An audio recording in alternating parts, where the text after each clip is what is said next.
So before I moved to Colorado, I worked on the East Coast, and part of my job was to go to trade association meetings in Washington, D.C. I took Amtrak and then the Metro to get there. And those were long days. It was a train ride out, meetings, dinner, train ride back. But I always remember feeling refreshed in the office the next day because I'd gotten to enjoy the energy of the big city and had face-to-face meetings with people in similar jobs, and gotten a broader perspective, because even a confirmed introvert like me would end up talking to strangers on the train. So it was a good day.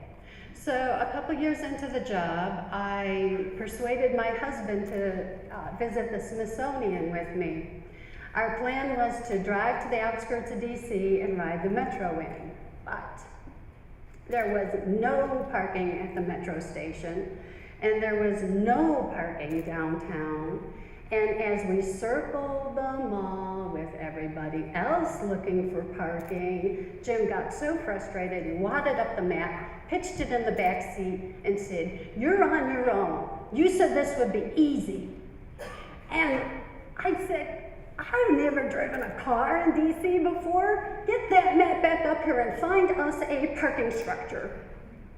And okay, so we got parked, but we never even talked about doing that trip again. Oops. It contrasts that with this. He's not fretting about parking. And it's this choice to travel in this relaxed, comfortable, productive way that's the reason I work towards passenger rail around here.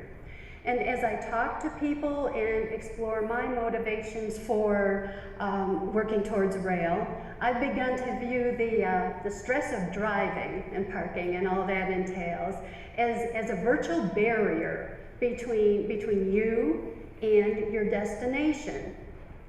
And so you will exert the energy necessary to clear the barrier if you must go. But I talked to so many people who said, "Oh, I wanted to go, but the driving, the weather, I didn't go." And then you weren't there. And what did you miss? What did our community miss because you weren't there? Nobody knows because you weren't there. But enough about stress. Didn't come here today to dwell on stress. There are many good things about train travel.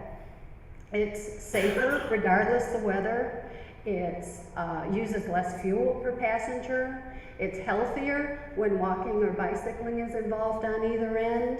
And it really facilitates leisure travel, the places you want to go. It makes it easier, it would make it easier for people to come to Colorado and get up and down the Front Range. And that part was expressed very well by a woman I talked to that works for this train near Dallas. She said, "The train lets me enjoy the city and then leave." And there are lots of other good things, but the one I want to emphasize today here is that on a train, you can't help but talk to people you don't already know. And it's those chance conversations between strangers when sometimes somebody says, "Oh, yeah, never thought of that before." That correlates with a community that's strong enough to solve its problems and do some improvements besides.